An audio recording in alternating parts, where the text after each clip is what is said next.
A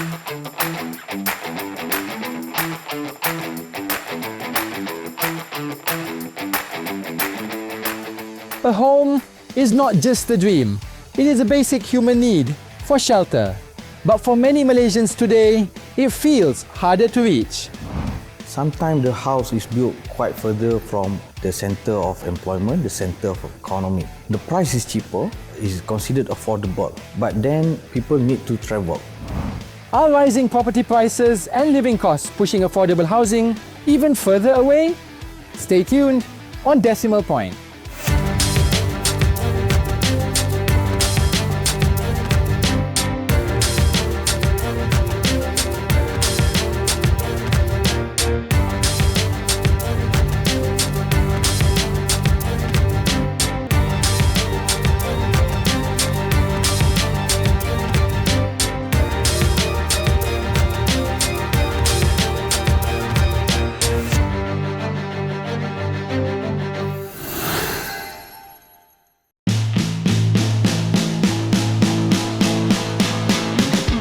In towns and cities, new townships and condominiums are springing up everywhere. Yet, Malaysia produces only about 4 housing units per 1,000 people, well below what is needed for a growing nation. So, is there really a shortage of housing, or is it a shortage of homes that are truly affordable for most Malaysians? We explore whether affordable housing has become an elusive dream for today's younger generation.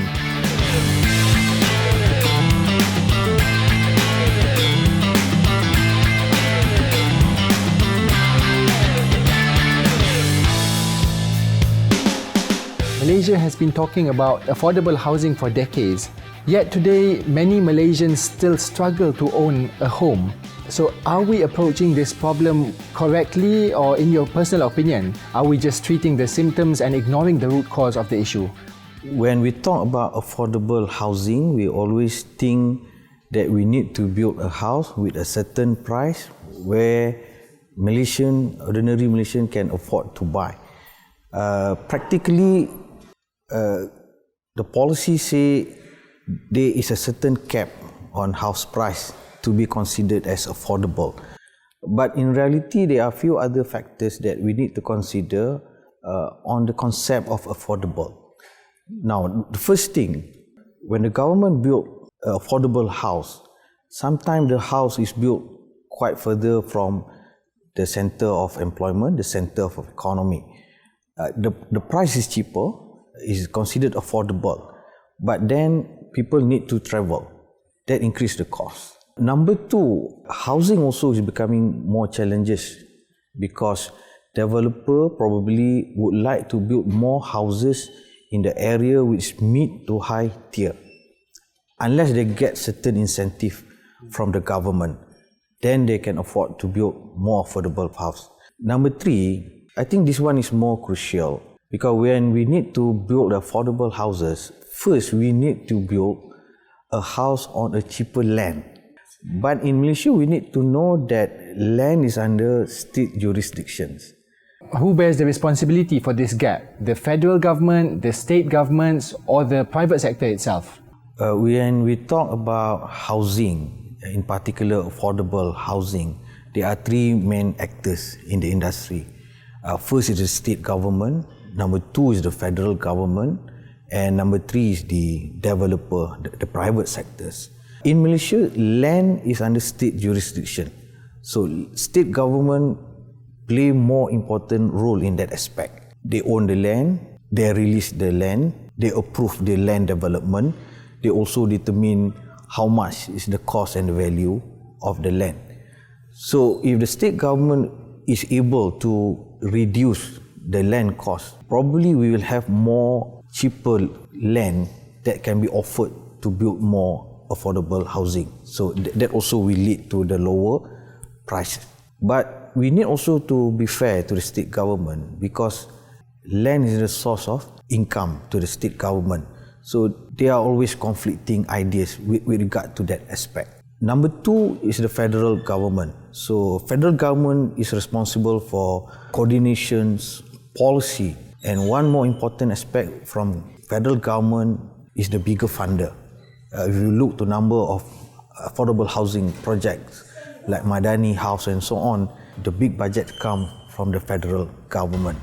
The federal government have to sit down with the state government to find a better alignment between the source of land and the coordinations as well as the budget.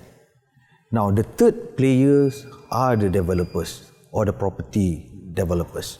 We cannot blame the property developers just because they are private sector, because private sector always responds to the way how the government make the regulations.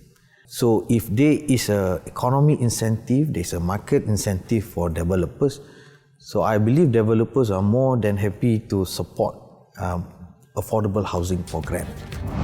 We have seen a number of initiatives between state government and federal government to overcome affordable housing projects. State government provide land and federal government provide budget.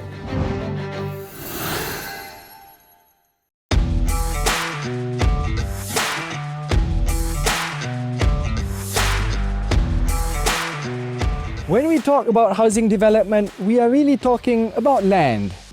Is the cost and availability of land the biggest obstacle to affordable housing?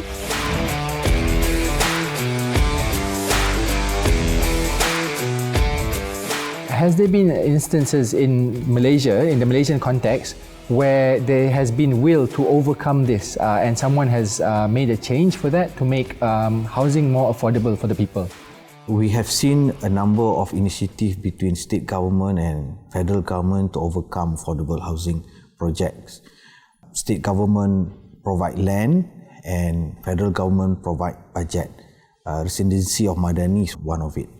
However, we need to do a lot more. For instance, there are a number of GLC land that we can still develop. We have what we call it, some good example, EPF land that become Kuasa Damansara.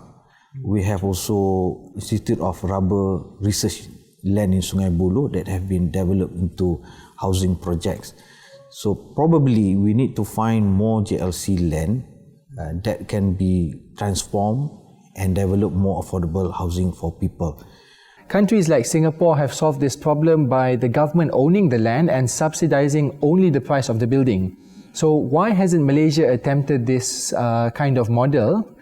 Let's talk about Singapore model. They are highly centralized government. So the federal government own the land. The federal government approve the land development. The federal government also assist the people, improve the affordability to own home through the role of Employee Provident Fund in Singapore context, for instance. So I will say that we can adopt or adapt the model of Singapore, but we need to adjust it according to our political and institutional settings. Our property development sectors are largely driven by developers or private sectors. So they are economic sensitive, they are market sensitive. If there are significant incentive given by the government, especially the federal government, I believe property developers are more than willing to support the initiative to develop more affordable housing. So usually developers are given rules when they build affordable units, but a lot of them find loopholes or ways around it, reduce quotas or convert it after the moratorium period has expired. So why is it that the enforcement has been so consistently weak, and who is accountable for this? Enforcement are commendable at the earlier stage when developers come and ask for approval, especially from the state government and local council. But over the time, probably there are flexibility in minds that result into such enforcement. For instance, if we are talking about moratorium periods. After certain times, when there are no takers on that particular unit, so the developers will ask and request approval from government so that they can release the quota and sold at the higher market price, because developers also need to consider their commercial return and also financial viable of the project. So because of such flexibility, we can see that some aspect of enforcement probably need to be reconsidered, need to be revised. And at the same time, the state government and also the local council are facing certain level of pressure. The local council, for example, they want to see the projects completed. The state government also would like to see that they are able to deliver the particular project. They want to ensure and provide rooms so that the developers are able to deliver the project. So having said that, probably the very strict enforcement will make the situation less attractive to the developers to develop and complete the particular project. Let me explain a bit about the rules on quota for affordable housing. I will give example in Negeri Sembilan in particular, where the state government has said that for certain size of land development, developer need to ensure, for instance, 30% of the projects should be allocated to develop affordable housing.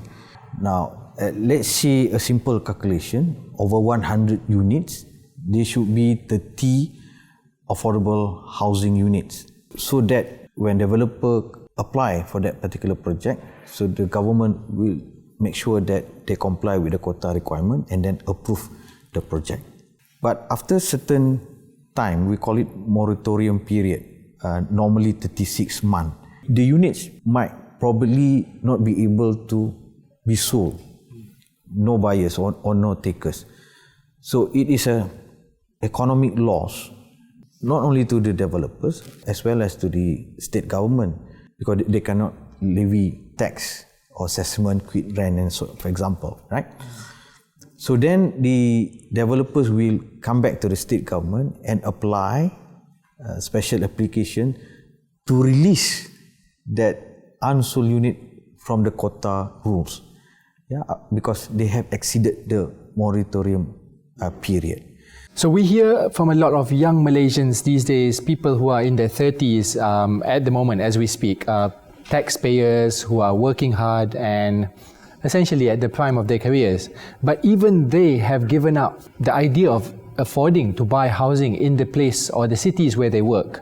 So what would you say to them directly today if you had the opportunity? The Malaysian young professional probably to consider the strategy of owning house, probably through renting. But renting system in Malaysia also require some improvement, in terms of planning, in terms of enforcement, in order to protect the landlord and also to protect the tenant.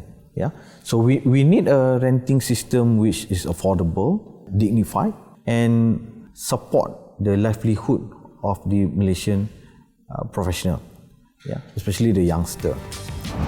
In Malaysia, from social point of view, owning a house also is a symbol of success. But we probably gradually need to change that perspective.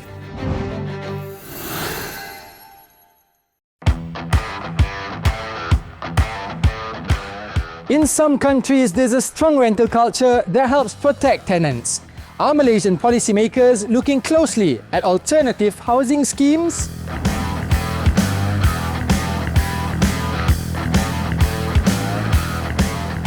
Following on from your point about rental system and stuff, some countries like Germany have a sophisticated rental culture with rent control laws which protect tenants for decades. Other countries like the Netherlands use permanent community land trusts which also help drive down the price of housing in general, in long term.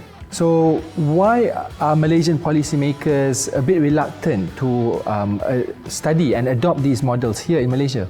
With regard to Germany perspective, people there prefer to rent a house rather than own a house, and they don't see renting a house put you in a lesser perspective of social status.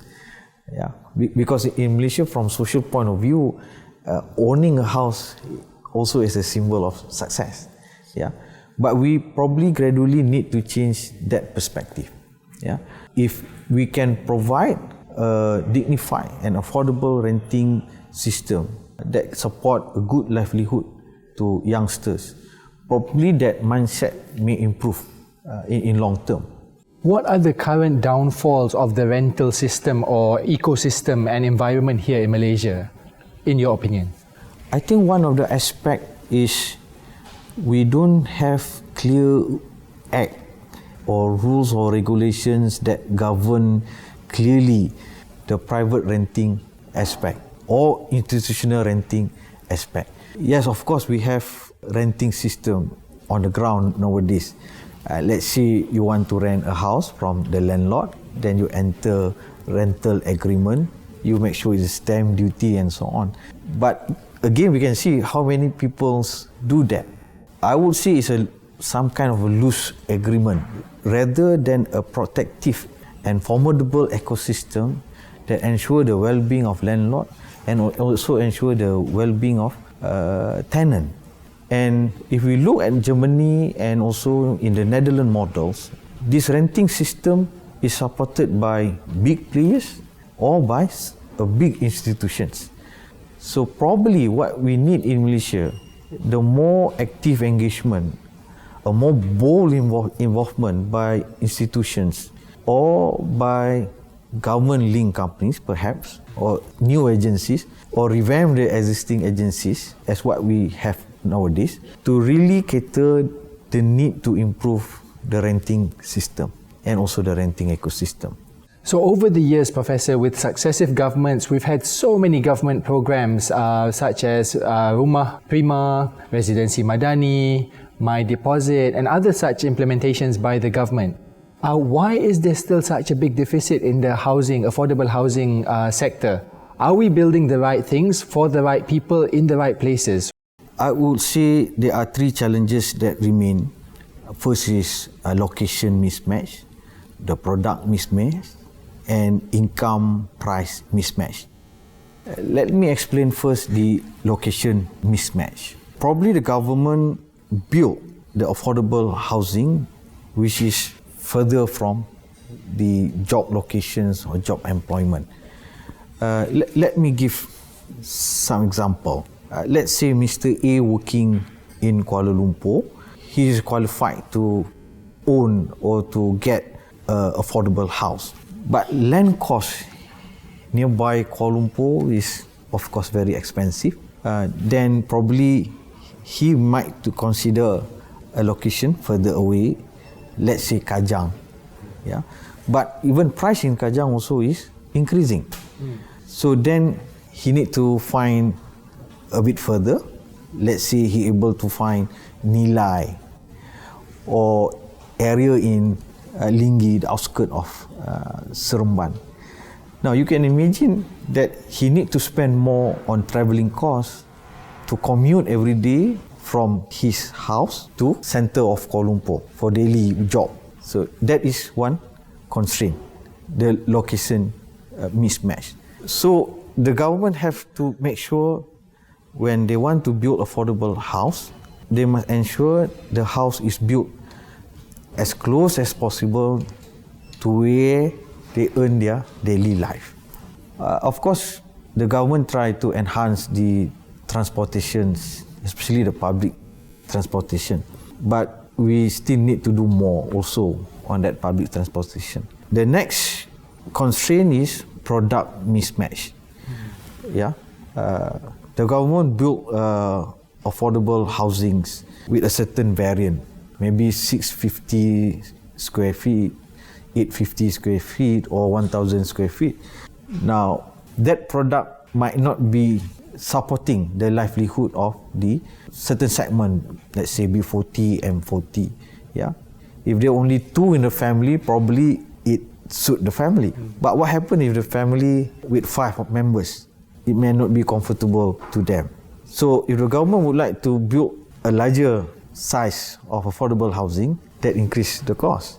And again, we have to see whether the particular family is afford to get the house.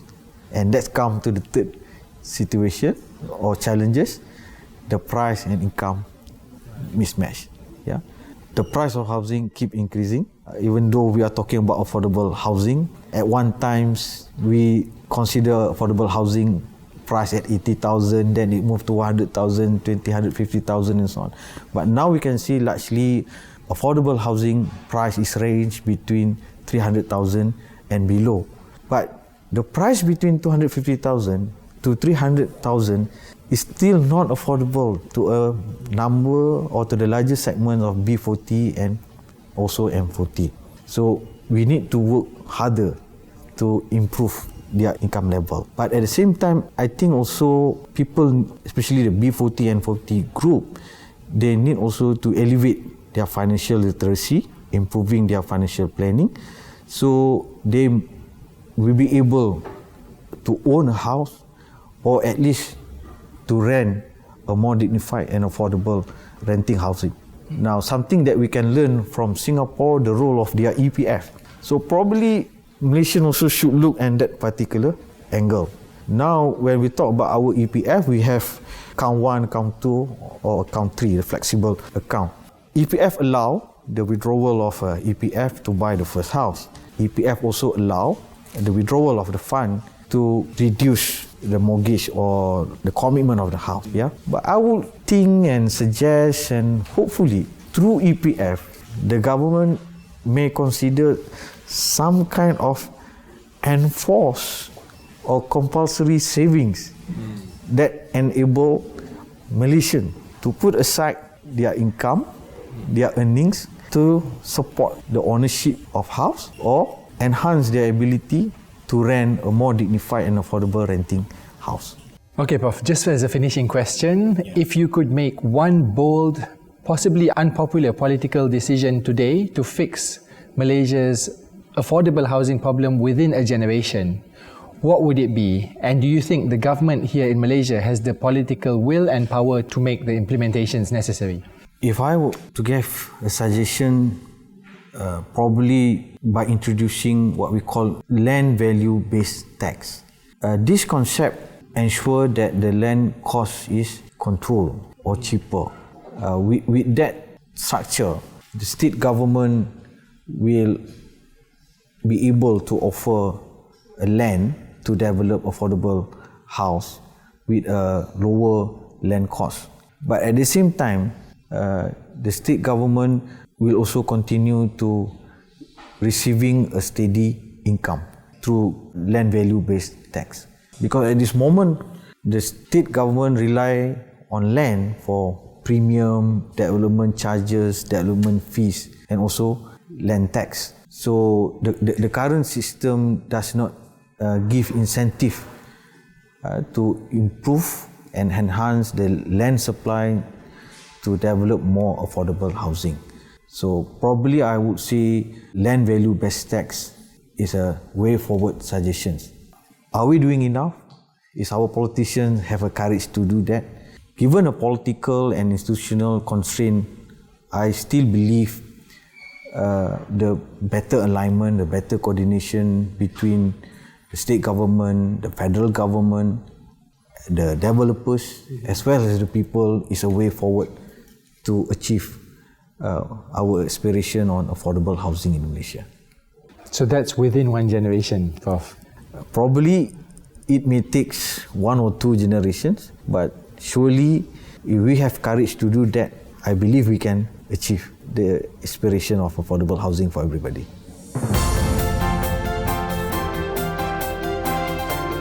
Some argue Malaysia should stop treating home ownership as the ultimate goal and instead build a stronger, regulated rental market. Despite numerous government housing programs, affordable homes are still out of reach for most Malaysians, alongside rising living costs. So, can Malaysia fix its affordable housing challenge within a generation? For more insights, join us on Decimal Point.